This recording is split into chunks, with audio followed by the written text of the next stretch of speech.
જમાવટ કર્યા બાદ મેઘરાજાએ ઓગસ્ટમાં તોફાની બેટિંગ શરૂ કરી. રાજ્યના કેટલાય વિસ્તારો વરસાદથી તરબોળ. ધોધમાર વરસાદ અને ત્યારબાદના આ આકાશી દ્રશ્યો. સુરતનું ચેરાપુંજી ગણાતા ઉમરપાડામાં મેઘો એટલો મહેરબાન થયો કે ઉમરપાડા વરસાદી પાણીથી તરબોળ થઈ ગયો. ભારે વરસાદ ખાબકતા સુરતનો એકમાત્ર ધોધ ગણાતા દેવઘાટ સક્રિય થયો અને આકાશી દ્રશ્યોનો અદ્ભુત નજારો જોવા મળ્યો. દેવઘાટ ધોધની ડ્રોનથી આવેલા મનમોહક આકાશી દ્રશ્યો જોવા મળ્યા. કેટલાક દિવસોની બ્રેક બાદ મેઘરાજા આવ્યા અને ટોપ ગિયરમાં બેટિંગ કરી. વહેલી સવારથી ઉમરપાડા, વડપાડા, કેવડી સહિત અનેક ગામોમાં ભારે પવન સાથે વરસાદ વરસ્યો. કેટલાક વિસ્તારોમાં તો મિની વાવાઝોડા જેવી સ્થિતિ સર્જાઈ. આ તરફ અંબાજીમાં પણ અનરાધાર વરસાદ ખાબક્યો. ગાજવીજ સાથે ધોધમાર વરસાદ ખાબક્યો. રસ્તા પર સૈલાબ જેવા દ્રશ્યો જોવા મળ્યા. ધસમસતા પાણીએ રસ્તાઓને જાણે કે બાનમાં લઈ લીધા. ક્યારેય ન જોવા મળ્યા હોય એવા વરસાદના દ્રશ્યો અંબાજીમાં દેખાયા. રસ્તા પર જાણે કે નદીઓ વહી રહી હોય તેવી સ્થિતિને જોઈને અંદાજ જ લગાવી શકાય છે કે કેટલી હદે વરસાદ અહીંયા ખાબક્યો છે. વહેલી સવારથી જ અંબાજી પંથકમાં વરસાદી વાદળો ઘેરાયા અને બપોર થતાં જ વાદળો વરસી પડ્યા. કેટલાક વિસ્તારોમાં ગાજવીજ સાથે ધોધમાર વરસાદ ખાબક્યો. ભારે વરસાદને કારણે અંબાજીની બજારો પાણીને હવાલે થઈ ગઈ. રસ્તા પર પાણીનું સામ્રાજ્ય છવાઈ જતા અંબાજીમાં લોકોની અવરજવર ઓછી થઈ તો રસ્તા પરથી પસાર થતા વાહન ચાલકોને ભારે હાલાકીનો સામનો કરવો પડ્યો. ગાંધીનગરમાં દહેગામમાં તો જાણે બારે મેઘ ખાંગા થયા. 2 કલાકમાં 3 ઇંચ વરસાદ ખાબકતા દહેગામ પાણી થઈ ગયું. અનરાધાર વરસાદ એટલો ખાબક્યો કે દહેગામના નીચાણવાળા વિસ્તારો બેટમાં ફેરવાઈ ગયા. રસ્તા પર નદીઓ વહેતી હોય એવા દ્રશ્યો જોવા મળ્યા. વરસાદનું જોર વધતા રસ્તા પરથી પસાર થતા વાહન ચાલકોને પણ ભારે હાલાકીનો સામનો કરવો પડ્યો. ખેડા જિલ્લામાં પણ મેઘાએ તોફાની બેટિંગ કરી. નડિયાદમાં કાળા ડિબાંગ વાદળો અને પવન સાથે ધોધમાર વરસાદ ખાબક્યો. નડિયાદ શહેર સહિત તાલુકામાં પણ પવન સાથે ભારે વરસાદ વરસ્યો. નડિયાદ, મહુધા, અમદાવાદ તાલુકાના ગ્રામ્ય વિસ્તારોમાં ધોધમાર વરસાદ વરસ્યો. મધ્ય ગુજરાતમાં આજથી 3 દિવસ ભારે વરસાદની આગાહી કરાઈ છે. ભારે વરસાદથી રોડ પર ઠેર ઠેર વરસાદી પાણી ભરાયા છે. વાહન ચાલકો વરસાદી પાણીમાંથી પસાર થવા મજબૂર બન્યા છે. ત્યારે તંત્રની પ્રી મોન્સૂન કામગીરી સામે પણ સવાલો ઊભા થયા છે. બીજી તરફ ધરતીપુત્રોમાં આનંદ વ્યાપી ગયો છે. નડિયાદ શહેરમાં વરસાદ વરસતા અસહ્ય ગરમી અને ઉકળાટથી લોકોને રાહત મળી. વરસાદનો રાઉન્ડ શરૂ થતા જ રાજ્યની નદીઓ અને ડેમમાંથી ધસમસતા પાણી વહેતા થયા. ડેમના દરવાજા ખુલાતા જ પુષ્કળ પાણીનો ધોધ વહી નીકળ્યો. તાપીના ઉકાઈ ડેમમાં પાણીની આવકમાં વધારો થયો. ઉપરવાસમાં ભારે વરસાદ ખાબકતા ઉકાઈ ડેમનું જળસ્તર વધ્યું. ડેમનું રૂલ લેવલ જાળવી રાખવા 46,000 ક્યુસેક પાણી તાપી નદીમાં છોડાયું. હાલ ડેમના 22 દરવાજામાંથી 4 દરવાજા 4 ફૂટ સુધી ખુલી તાપી નદીમાં પાણી છોડાઈ રહ્યું છે. આ તરફ છોટાઉદેપુરના નસવાડી તાલુકાના ડુંગર વિસ્તારમાં ધોધમાર વરસાદ વરસ્યો. વહેલી સવારે પડેલા વરસાદને કારણે મેણ નદીમાં ઘોડાપૂર આવ્યું. મેણ નદી નસવાડીના ડુંગર વિસ્તારમાંથી પસાર થાય છે. પાણીનો ભારે આવક થતા ચેકડેમ ઓવરફ્લો થયો. દુગધા ગામ પાસે નદીમાં ચેકડેમ ઓવરફ્લો થતા પાણી વહેતા થયા. અવિરત વરસાદને કારણે ક્વાંટ તાલુકાની સાપણ નદીમાં ઘોડાપૂર આવ્યું. ક્વાંટ તાલુકાના રેણદી પાસેથી પસાર થતી સાપણ નદીમાં સિઝનમાં બીજી વખત ઘોડાપૂરના દ્રશ્યો સર્જાયા. ઉપરવાસના મધ્યપ્રદેશમાં ભારે વરસાદને પગલે સાપણ નદી 2 કાંઠે વહેતી થઈ. અમરેલી જિલ્લાનો સૌથી મોટો ગણાતો ખોડિયાર ડેમ ફરીવાર છલકાયો. શેત્રુંજી નદીમાં પૂર આવતા ખોડિયાર ડેમ ઓવરફ્લો થયો. ગીર જંગલ અને ધારી પંથકમાં ભારે વરસાદ વરસતા શેત્રુંજી નદી 2 કાંઠે વહેતી થઈ. ખોડિયાર ડેમના 2 દરવાજે 1-1 ફૂટ ખોલવામાં આવ્યા. ખોડિયાર ડેમ ઓવરફ્લો થતા નીચાણવાળા વિસ્તારોને એલર્ટ કરવામાં આવ્યા. લોકોને નદીના પટમાં અવરજવર ન કરવા પણ તંત્રએ સૂચના આપી. સુરત હોય કે સાવરકુંડલા, મેઘરાજાએ રાજ્યના મોટાભાગના વિસ્તારમાં જોર અજમાવ્યું. ઉપરવાસમાં ભારે વરસાદ ખાબક્યો અને ઉકાઈ ડેમમાં ધસમસતા પાણી આવ્યા. ભારે વરસાદને કારણે ઉકાઈ ડેમમાં પાણીને મોટા પાયે આવક થઈ. જળસ્તર વધતા ઉકાઈ ડેમના 4 દરવાજા ખોલાયા અને પાણીનો પ્રવાહ તાપી નદી તરફ વહેતો થયો. તાપી નદી પર માંડવી તાલુકાનો કાકરાપાર ડેમ છલકાઈ ગયો. કાકરાપાર ડેમ પૂર્ણતા સપાટીથી 4.7 ફૂટ ઉપરથી ઓવરફ્લો થયો. કાકરાપાર ડેમની મહત્તમ સપાટી 160 ફૂટ છે. હાલ કાકરાપાર ડેમ મહત્તમ સપાટીથી ઓવરફ્લો થયો છે. કાકરાપાર ડેમ ઓવરફ્લો થતા નયનરમ્ય દ્રશ્યો સર્જાયા. છોટાઉદેપુર જિલ્લો પણ મેઘરાજાના આક્રમણથી ધમરોળાયો. ભારે વરસાદ ખાબકતા જિલ્લામાં પસાર થતી નદીઓમાં ધસમસતા પાણી વહેતા થયા. બોડેલીના ચલામલી પાસે રાજવાસણા આડબંધ ઓવરફ્લો થયો. સિઝનમાં 3જી વાર આડબંધ ઓવરફ્લો થયા હોવાના દ્રશ્યો જોવા મળ્યા. હેરણ નદીમાં પાણીની ભારે આવકથી ખેડૂતોમાં ખુશીનો માહોલ છવાયો. આ તરફ અરવલ્લી જિલ્લાના મોડાસા શહેરમાં ધોધમાર વરસાદ વરસ્યો. વરસાદ વરસતા પેલેટ ચોકડી પાસે પાણી ભરાયા. પાણી ભરાતા વાહન ચાલકોને હાલાકીનો સામનો કરવાનો વારો આવ્યો. વરસાદી પાણીનો યોગ્ય નિકાલ ન થતા સ્થાનિકો મુશ્કેલીમાં મુકાયા. જિલ્લા સેવા સદન પાસે હાઈવે પર પણ વરસાદી પાણીનો ભરાવો થયો. બનાસકાંઠાના વડગામ પંથકમાં પણ વરસાદનું જોર રહ્યું. 3 કલાકમાં 4 ઇંચ જેટલો વરસાદ ખાબકતા વડગામ પાણી થઈ ગયું. વડગામ પંથક સહિત આસપાસના ગ્રામ્ય વિસ્તારોમાં ધોધમાર વરસાદને લઈને ઠેર ઠેર પાણી ભરાયા. 15 દિવસના વિરામ બાદ વડગામ પંથકમાં ફરી મેઘો મુશળધાર બનતા ખેડૂતો ખુશખુશાલ થયા. દાહોદ જિલ્લામાં મેઘરાજાની ધમાકેદાર એન્ટ્રી થઈ. સવારથી વરસાદી માહોલ વચ્ચે મેઘરાજાએ હિત વરસાવ્યું. ભારે વરસાદના પગલે ફતેપુરાના બસ સ્ટેન્ડ અને પોલીસ સ્ટેશન નજીક ઘૂંટણસમાં પાણી ભરાયા. પાણી ભરાતા લોકોને ભારે હાલાકીનો સામનો કરવો પડ્યો. સંજેલી સહિત ગ્રામ્ય વિસ્તારમાં વરસાદ વરસ્યો. સંજેલી, અણીકા, ચમારિયા, હિરોળા સહિત ગ્રામ્ય વિસ્તારમાં ધોધમાર વરસાદ વરસ્યો.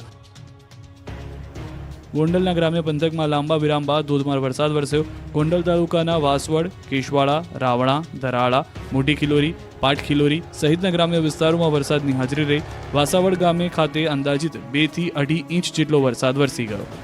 રાજ્યના મોટાભાગના વિસ્તારોમાં મેઘરાજા આંટો મારી આવ્યા. કેટલાક વિસ્તારો તો બેટમાં ફેરવી નાખ્યા.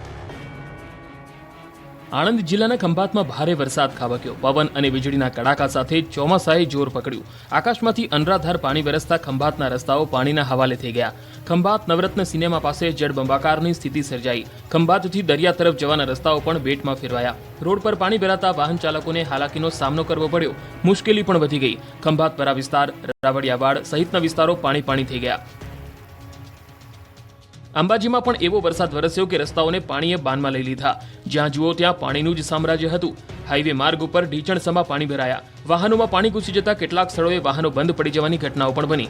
મુશળધાર મુશ્કેલીમાં ફસાયેલા લોકો વાહનોને ધક્કો મારીને જતા નજરે પડ્યા. અંબાજીની ધર્મશાળામાં પણ પાણીએ ઘૂસણખોરી કરી. હાઈવે માર્ગ નજીકની સોસાયટીઓમાં પણ પાણીનો ભરાવો થયો. સાંભેલાધાર વરસાદે અરવલ્લી જિલ્લાને પાણી કરી નાખ્યું. લાંબા વિરામ બાદ અરવલ્લી જિલ્લામાં મેઘાવી માહોલ સર્જાયો. માલપુર સહિત અરવલ્લી જિલ્લાના મોટાભાગના વિસ્તારોમાં ધોધમાર વરસાદ પડ્યો. માલપુરના ઉભરાણમાં પવન સાથે જોરદાર વરસાદ ખાબક્યો. ભારે વરસાદને કારણે ઉભરાણની બજારમાં નદીઓ વહેતી હોય તેવા દ્રશ્યો જોવા મળ્યા. ઉભરાણ નગરમાં ઘૂંટણસમાં પાણી ભરાયા. અરવલ્લીના મોડાસાના ગાજણ વિસ્તારને મેઘરાજાએ ગમરોડી નાખ્યો. ઇસરોલ મરડિયા પંથકમાં ધોધમાર વરસાદથી પાણી થયું. સરડોઈ ગામની ગલીઓમાં નદી જેવા નીર વહેતા થયા હતા. તો શામળાજી હાઈવે પર વિઝિબિલિટી ઘટી જવાના કારણે વાહન ચાલકોને હાલાકી પડી. માલપુર ભિલોડામાં પણ મેઘરાજા આક્રમક મિજાજમાં દેખાયા. વરસાદના જોર સામે અરવલ્લીનું ભિલોડા પણ બાકાત ન રહ્યું. ભિલોડાના માકરોડા, લીલીછા, રીંટોડા, ધોલવાણી સહિતના વિસ્તારમાં મેઘાએ જમાવટ કરી. પંચમહાલના હાલોલમાં વરસાદી માહોલ બરાબર જામ્યો છે. સતત 2 કલાક વરસાદ વરસતા નદીઓ તોફાની બની. ખેતરોમાં પણ વરસાદી પાણી ભરાયા અને પાણીનો ધસમસતો પ્રવાહ વહેતો થયો. અવિરત વરસાદને કારણે દાહોદના ધાનપુર તાલુકાની પાનમ નદી 2 કાંઠે વહેતી થઈ. ધાનપુરના ચારી ફળિયામાં આવેલા પાનમ નદીમાં ઘોડાપુર આવ્યા. ઉપરવાસમાં ભારે વરસાદને કારણે પાનમ નદીમાં ધસમસતા પાણી વહેતા થયા. ઉત્તર ગુજરાતમાં પણ મેઘરાજાએ ધબધબાટી બોલાવી છે. દક્ષિણ ગુજરાતમાં પણ સારો એવો વરસાદ જોવા મળ્યો. કાળા ડિબાંગ વાદળો સાથે પાટણ જિલ્લામાં વરસાદનું ધમાકેદાર આગમન થયું. કેટલાક દિવસના વિરામ બાદ સિદ્ધપુર તાલુકામાં મેઘરાજાએ રી-એન્ટ્રી કરી. શહેર સહિત ગ્રામ્ય વિસ્તારમાં વરસાદી ઝાપટા શરૂ થયા અને ત્યારબાદ વરસાદનું જોર વધ્યું. ખોલવાડા, રાજપુર પંથકમાં ધોધમાર વરસાદ વરસ્યો. વિરામ બાદ મેઘરાજા એન્ટ્રી કરતા પાટણ પંથકના ખેડૂતો રાજી થયા. બનાસકાંઠા જિલ્લામાં પણ મેઘ સવારી આવી પહોંચી. વડગામ પંથકમાં ધોધમાર વરસાદ વરસ્યો. વડગામ નજીક ફતેપુર, સેમુદ્રા, ખરોડિયા, વગદા સહિતના ગામોમાં વરસાદી જોર પકડ્યું. અચાનક થયેલા ધોધમાર વરસાદને લઈ જનજીવન પ્રભાવિત થયું. એક સપ્તાહના વિરામ બાદ ફરી ધોધમાર વરસાદની શરૂઆત થતાં ખેડૂતોના જીવમાં જીવ આવ્યો. ઉત્તર ગુજરાતમાં વરસાદની આગાહીના પગલે સવારે બનાસકાંઠાના પાલનપુર તાલુકાના અનેક વિસ્તારોમાં અને ગામોમાં વરસાદી ઝાપટા જોવા મળ્યા. ભાગળ, જગાણા, કાણોદર, લાલવાડા, જસલેણી સહિતના ગ્રામ્ય વિસ્તારમાં વરસાદ વરસતા વાતાવરણમાં ઠંડક પ્રસરી ગઈ. હિંમતનગર સહિત ગાંભોઈ પંથકમાં વરસાદી માહોલ છવાયો. ગાંભોઈ, કરણપુર, કેસરપુરા સહિતના ગ્રામ્ય વિસ્તારોમાં વરસાદ વરસ્યો. મેઘરાજાના લાંબા વિરામ બાદ સાબરકાંઠા જિલ્લામાં વરસાદી માહોલ છવાયો. વરસાદ વરસતા ખેડૂતોના મગફળી, કપાસ સહિતના અન્ય પાકોને જીવનદાન મળ્યું. સાબરકાંઠાના ઈડર સહિતના ગ્રામ્ય વિસ્તારોમાં વરસાદી માહોલ જોવા મળ્યો. ચિત્રોડા, પોશીના, બ્રહ્મપુરી, રેવાસ, વસાઈ, જીજવા ગામમાં વરસાદ વરસ્યો. ભારે વરસાદ વરસતા કેટલાક વિસ્તારોમાં ખેતરો જળબંબાકાર થયા તો કેટલાક વિસ્તારોના રસ્તા પાણીમાં ગરકાવ થયા. ચોતરફ પાણી, ટેકરી પર ફસાઈ ગઈ યુવતી. છોટાઉદેપુરના ક્વાંટમાં યુવતીનું દિલધડક રેસ્ક્યુ.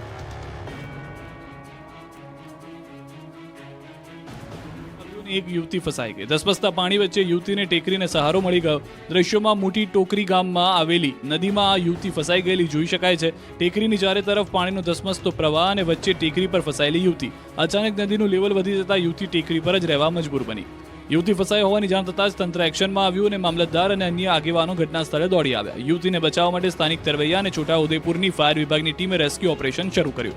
પાણીના ધસમસતા પ્રવાહમાંથી યુવતીને બચાવવા દોરડાનો સહારો લેવાયો. જો કે એક તરફ ટેકરી પર યુવતી એકલી હતી અને વચ્ચે પાણીનો જોખમી પ્રવાહ વહી રહ્યો હતો, જેથી રેસ્ક્યુ ટીમને ભારે જહેમત ઉઠાવવી પડી. આખરે દોરડાનો સહારો લઈ યુવતીને સુરક્ષિત બહાર કાઢવામાં આવી. કેટલાક દિવસોથી અમરેલી પર મેઘરાજા ઓળગોળ. આજે પણ વરસાદી માહોલ યથાવત રહ્યો. અનરાધાર વરસાદે અમરેલી જિલ્લાને તરબોળ કરી નાખ્યો. ખાંભાના બોરાળા, ચકરાવા, ભૂંડણી, મોટા બારમણામાં ધોધમાર વરસાદ થયો છે. વરસાદનું જોર એટલું હતું કે બોરાળા અને ચકરાવા ગામમાંથી પસાર થતી નદીમાં પૂર આવ્યા. માલણ નદીમાં ધસમસતો પ્રવાહ જોવા મળ્યો. અમરેલીના ધારી, ગીર અને ગ્રામ્ય વિસ્તારમાં સવારથી મેઘરાજાની ધમાકેદાર બેટિંગ જોવા મળી. સવારથી જ ગાજવીજ સાથે મેઘો મન મૂકીને વરસ્યો. અચાનક ખાબકેલા વરસાદને પગલે ધારી શહેરના રસ્તાઓ ઉપર વરસાદી પાણી વહેતા થયા. દ્રશ્યોમાં જોઈ શકાય છે કે નદી નાળા છલકાઈ ગયા છે અને પાણીનો પ્રવાહ ભરપૂર વહી રહ્યો છે. ધારી સહિત ગીગાસણ, દલખાણીયા, કુબડા, શિવડ, બોરડી, ગોવિંદપુર, સુખપુર, કાંગસા સહિતના ગામના અનેક વિસ્તારોમાં પણ ચોમાસું બરાબરનું જામ્યું છે. ગોવિંદપુર ગામની સ્થાનિક પુલકીઓ નદીમાં તો ઘોડાપુર આવતા નદી ઉપરનો ચેકડેમ ઓવરફ્લો થઈ ગયો. અમરેલીના ખાંભાગીરના ગ્રામ્ય વિસ્તારમાં સતત ચોથા દિવસે વરસાદ વરસ્યો. ખાંભાગીરના પચપચિયા, ત્રાકુડા, ભૂંડણી, મોટા બારમણ સહિતના ગામોમાં વરસાદી ઝાપટા પડ્યા. 4 દિવસથી વરસાદી માહોલ છવાતા અમરેલી પંથકના ખેડૂતોને જીવમાં જીવ આવ્યો. આ તરફ બગસરા પંથકમાં પણ ચોમાસાએ રંગ રાખ્યો. બગસરા શહેર તેમજ આસપાસના ગ્રામ્ય વિસ્તારમાં ધોધમાર વરસાદ વરસ્યો. બગસરા પંથકના ગામડામાં ધીમી ધારે વરસાદ વરસતા ખેડૂતોના પાકને ફાયદો થશે. દક્ષિણ ગુજરાતમાં પણ દે ધનાધન વરસાદ વરસ્યો. સુરતના અનેક વિસ્તારો જળમગ્ન થયા. હવામાન વિભાગની આગાહી પ્રમાણે દક્ષિણ ગુજરાતમાં મેઘરાજાએ ટોપ ગિયરમાં બેટિંગ કરી. સવારથી જ સુરત જિલ્લામાં મેઘાવી માહોલ સર્જાયો. બારડોલી, માંગરોળ, કામરેજ, પલસાણા, મહુવા પંથકના ગ્રામ્ય વિસ્તારમાં નોંધપાત્ર વરસાદ વરસ્યો. કેટલાક દિવસના વિરામ બાદ ફરી વરસાદ વરસતા સુરત જિલ્લાના ખેડૂતો પણ ખુશ થઈ ગયા. સારા વરસાદને કારણે ડાંગર, શાકભાજી તેમજ શેરડીના પાકને ફાયદો થશે. ધોધમાર વરસાદથી કીમ 4 રસ્તા નજીક માંડવી અને સ્ટેટ હાઈવે પર પાણી ભરાયા. ભારે વરસાદને કારણે સ્ટેટ હાઈવે પાણીમાં ગરકાવ થયો. વરસાદી પાણી ફરી વળતા વાહન ચાલકોને પણ ભારે હાલાકીનો સામનો કરવો પડ્યો. તો બીજી તરફ ટ્રાફિક જામના પણ દ્રશ્યો સર્જાયા. વાહન ચાલકો જીવના જોખમે પાણીમાંથી જ વાહનો પસાર કરવા મજબૂર બન્યા. તાપી જિલ્લાના નિઝર, કુકરમુંડા તાલુકામાં મેઘરાજા મહેરબાન થયા. ભારે ગાજવીજ સાથે વરસાદ વરસ્યો. વહેલી સવારથી જ તાપી જિલ્લાના ગ્રામ્ય વિસ્તારોમાં ધોધમાર વરસાદ વરસ્યો. વરસાદ વરસતા ખેડૂતોમાં ખુશીનો માહોલ જવાયો. વરસાદને પગલે વાતાવરણમાં ઠંડક પ્રસરતા લોકોને ગરમીમાંથી રાહત મળી. સતત બીજા દિવસે અમદાવાદમાં ધોધમાર વરસાદ. નરોડા, કુબેરનગર એરપોર્ટ વિસ્તારમાં અડધો કલાકમાં 2 ઇંચ વરસાદ ખાબક્યો. વહેલી સવારથી જ અમદાવાદ શહેરમાં વરસાદી વાતાવરણ છવાયું હતું. બપોર બાદ ઘણા વિસ્તારોમાં ધોધમાર વરસાદ વરસ્યો. ખાસ કરી પૂર્વ વિસ્તારમાં મેઘરાજા મહેરબાન થયા. પૂર્વ વિસ્તારમાં ધોધમાર વરસાદ થતા નીચાણવાળા અનેક વિસ્તારોમાં પાણી ભરાઈ ગયા. નરોડા, સૈજપુર, બોગા, નોબલનગર, સરદારનગર, કુબેરનગર સહિતના વિસ્તારોમાં વરસાદી પાણી ભરાયા. નીચાણવાળા વિસ્તારો બેટમાં ફેરવાતા વાહન ચાલકો હેરાન પરેશાન થયા. નરોડા પાટિયા વિસ્તારના રસ્તા પાણીમાં ગરકાવ થયા. શહેરના પૂર્વમાં એરપોર્ટ, કોતરપુર, મેમકો, સૈજપુરમાં અડધો કલાકમાં 2 ઇંચ વરસાદ ખાબક્યો. વરસાદના કારણે દુકાનોમાં પાણી ઘૂસ્યા હોવાના દ્રશ્યો પણ દેખાયા. હવામાન વિભાગની આગાહી પ્રમાણે આગામી 3 દિવસ અમદાવાદમાં વરસાદ થશે. અમદાવાદમાં ક્યાંક ધોધમાર તો ક્યાંક ધીમી ધારે વરસાદ થયો. એરપોર્ટ વિસ્તારમાં વરસાદને કારણે રોડ પર પાણી ભરાયા. ગઈકાલે માત્ર 2 ઇંચ વરસાદ ખાબકતા જ મહાનગરપાલિકાની નબળી કામગીરીના લીરે લૂરા ઉડતા જોવા મળ્યા. પૂર્વ અને પશ્ચિમ વિસ્તારોમાં આજે પણ અનેક વિસ્તારો જળબંબાકાર થયા. વરસાદને કારણે ઓફિસે જતા લોકો ભારે મુશ્કેલીમાં મુકાયા. નર્મદામાં જામ્યો હિલ સ્ટેશન જેવો માહોલ. એસઓયુનો અદ્ભુત નજારો જોઈને ફરવા ઉપડી જશો. 10 દિવસના વિરામ બાદ નર્મદા જિલ્લામાં ફરી એકવાર સાર્વત્રિક વરસાદી માહોલ જોવા મળ્યો. સમગ્ર નર્મદા પંથકમાં આજે વહેલી સવારથી જ વાતાવરણમાં કાળા ડિબાંગ વાદળો છવાયેલા જોવા મળ્યા. તો બીજી તરફ સ્ટેચ્યુ ઓફ યુનિટી અને એકતાનગર જાણે હિલ સ્ટેશનમાં ફેરવાઈ ગયું હોય તેવા દ્રશ્યો જોવા મળ્યા. દ્રશ્યોમાં જોઈ શકાય છે કે વાદળો જાણે સરદાર પટેલની પ્રતિમાને સ્પર્શીને ચાલી રહ્યા છે. તો સરદાર સરોવર ડેમ ઉપર પણ આહલાદક દ્રશ્યો જોવા મળી રહ્યા છે. અહીં આવતા પર્યટકો પણ આ અદ્ભુત નજારો જોઈને ખુશ થઈ ગયા છે. મહત્વનું છે કે સમગ્ર રાજ્યમાં વરસાદી માહોલ જામ્યો છે. નર્મદા ડેમ પણ છલોછલ જોવા મળી રહ્યો છે. હાલ નર્મદા ડેમની સપાટી 134 મીટર છે અને ડેમના 5 દરવાજા